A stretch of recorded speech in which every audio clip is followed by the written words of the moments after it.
Hey guys, it's Samantha from Samantha's Designs. Welcome back to my channel.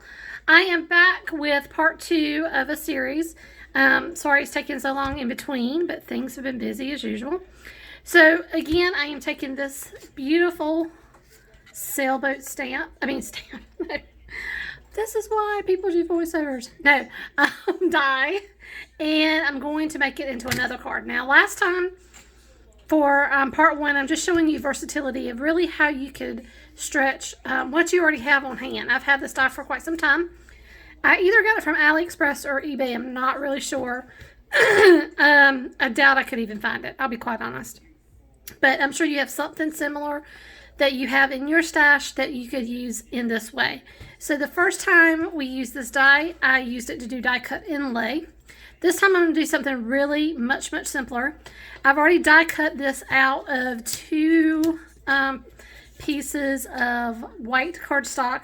This is probably 65 pound, and I've glued them together. I did not get them completely straight because I can see that I didn't, but that's okay. And I just wanted to do that to give it just a little bit of stability. The other things I'm going to use today is some pattern paper. Another die that I'm going to use as a background.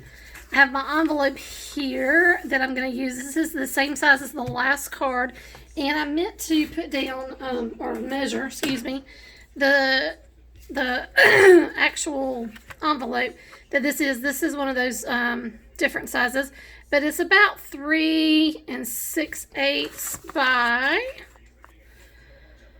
6 and almost 6.5, not quite 6.5. But it's just a size I have on hand. It's something that's different, so I just want to do something different. I know everybody's into the slim line cards, and I made my first one of those.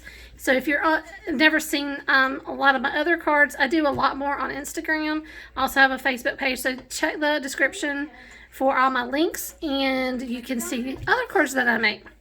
So today we're also going to start out with a 110 pound cardstock base that is 6 1/4 tall by 7, and it's scored.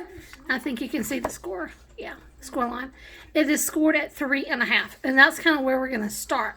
So I'm going to get my die cutting machine. We're going to use this actually to make an impression for a background on this part, the front part of the card, and I'm just doing this for interest because I'm going to do something different with the my main focal point, but I did want a little bit of something extra on the background, so we're going to do this first, and all we're going to do is use my die to make an impression. So I'll show you how to do that in just 1 minute.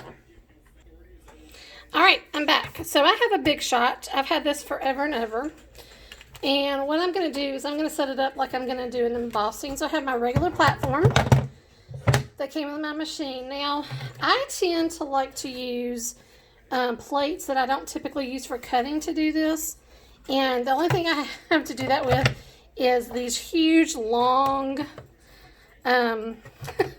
plastic plates that I've had forever. I bought them by mistake, so I still use it for this. Okay, and this is an embossing mat. It's really flimsy, and it just kind of helps make sure that you can get an embossed impression on your cardstock. So I'm going to take my card front that's going to flip right in there.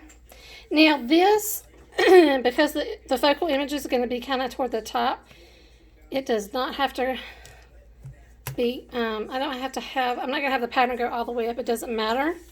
So I'm looking at this. I'm wondering if I should do it. No, it's not going to fit that way there. I have to do it this way. Okay. So we're going to put the die right on top of there, and I'm trying to get it straight. I probably should use a little bit of low tack tape. Let me look through here. I got some low tack kind of post-it tape. I'm just going to put that right on top to try to hopefully keep that right in line. I'm going to put my other clear plate on and then just run it through.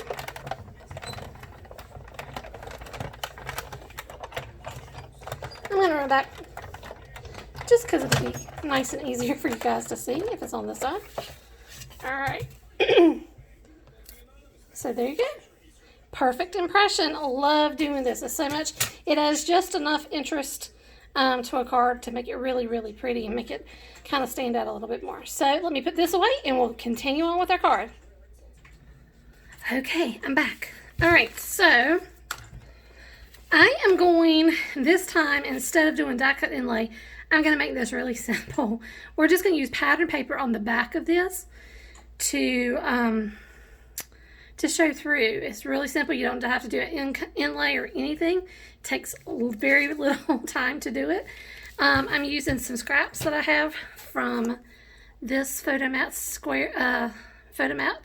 stack I have from Colorbach. I've had this for my stash for a long time. I'll be quite honest, I'm not always going to be the person with the latest and greatest papers and things, because I do try to use up what I have on hand, or at least I'm really making it more of an effort to do so. Okay, so I'm going to make this totally unrealistic. So my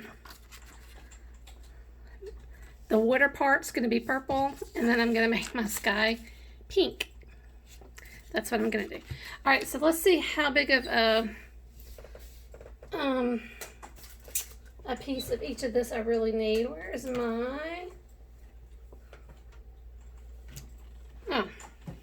I was like, where's my guillotine color? There it is. Okay. So, I need a piece that's going to be about 1.5 by... not quite 3 for the, for the bottom. So, I'm going to go not quite 3. We'll say that's about right. And then I said 1.5. And I can leave this little line in because it's not going to show that it hits it just right. Oh, I said I was going to leave it in. I did it wrong. Okay, let's do that. And then this should fit this. Yay, perfect. Okay, next part. So we know it's by 3, but I need my sky to hit. It's going to hit where? Oh, stop. There we go. A little bit more than 2.25. So do 3 first. That says a little less than 3, right? That's the problem. I don't remember things. I'm very bad about remembering things. That's right. Okay. Oops, I moved it. Okay. And then I said, oh, I've already forgotten, sugar. A little more than 2.5. Now this one may show up, so I want this off. Is that gonna mess me up? No. So I turn that off, and then I want it to be, it can be over a little bit over 2.5 because it'll go behind the purple, so that's fine.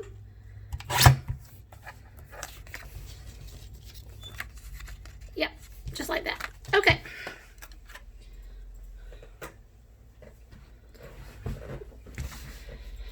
Now there's multiple ways to do this, but what I'm probably going to do, I wish I had some scrap paper right here, but I don't.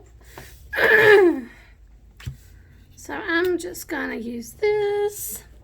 Now I tend to use Elmer's Craft Bond. This is really good glue. It dries clear. It has great stick. I mean, it really holds on to things really well. I really like it. To me, it's just as good as some of the other products I've tried, like Ranger's Multi-Medium and the matte, which I like that as well. But I like this little bottle. It comes in a bigger size too. I have a bigger bottle of this as well. But I just love it. And like I said, it dries clear, so you don't have to worry about it. Even if it oozes out of the sides, it's going to dry clear. So I'm just trying to put a few drops everywhere that I can see. So we have some good contact. Okay, I'm going to do the purple first because that pink was, I think, made a little bit longer. Oops, I don't have any over here. Oops.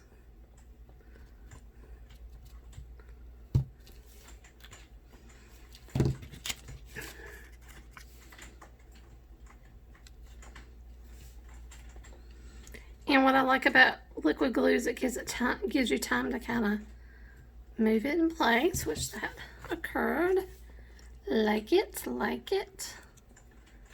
And then that's my pink.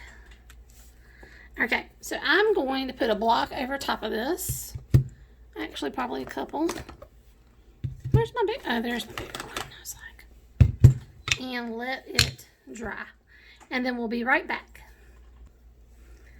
Okay, I'm back. My glue is not quite dry, as you can probably tell, but here's the piece as it is so far. I'm really excited about it. This is probably the easiest way to do, so you don't have to actually do inlay, like an inlay, and really easy to mass produce if you want to do mass production of cards. This is like super simple. So anyway, I'm really happy with it. I'm gonna let it continue to dry, but let me show you one thing. So here's the card base that I had for you earlier. Let me come out a little bit more. Now this really is very textured, and it also is on the inside. I decided I'm going to cover that part up. So I've cut another piece just slightly smaller than the 3.5 by 6 1/4, and I'm going to put that right here on the inside. So, you know, it just covers up that little bit of impression. I think it's pretty. You could leave it like that if you wanted to, but I think I'm just going to add just another piece here.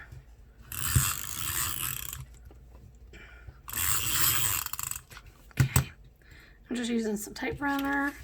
That's also Elmer's, I believe. And I've got hair in my glue. How in the world did I do that? My family tells me all the time that my hair goes everywhere. And it does. It's everywhere. No matter how much I try to not get it everywhere, it just seems to do that. So I'm just going to put this up here, center it as best I can. And I tend not to center things very well. There we go. That's better than what I usually do. So now on the inside, it's got a pink side and a white side. I kind of like it. Okay, now for this, I'm just going to put this right on top. So I'm going to take my tape runner again, even though this is not quite dry. I'm just going to use tape runner. No! This is why you don't do it when it's wet, because I tore my paper. So don't do that. Wait till everything dries. I'm very impatient. I really am. I got to work on that. Okay. So again, I'm going to center it up there. Going to put some things on it so it can continue to dry. Okay. And then I'm going to search for a sentiment to add to my card. Hold on, wait a minute. All right, guys. Last little bit. I went through my stash. And I have some cute little sentiments I made on my computer using Cricut. What is it called? Cricut sticker paper. Sorry. It's thick like cardstock. I really, really like it. And so I make my own sentiments quite a bit. And this one's going to say Sweet Summertime. So I'm just going to add a little bit more of some Elmer's. Just a tad. Doesn't take much to put this on. And then I think I'm going to put it in the middle. I don't usually do that, but why not? Okay. Oh, now it's going to, because it's got this pattern down here. Don't want to stick. Oh, there it goes. Grab now. All right, guys. There's the card. I hope you enjoyed it. Again, this is a simple, easy way to use your die cuts so you don't have to do inlay. If you don't want to, come back next time and we'll do a different technique with the same die. All right, have a good one. Bye.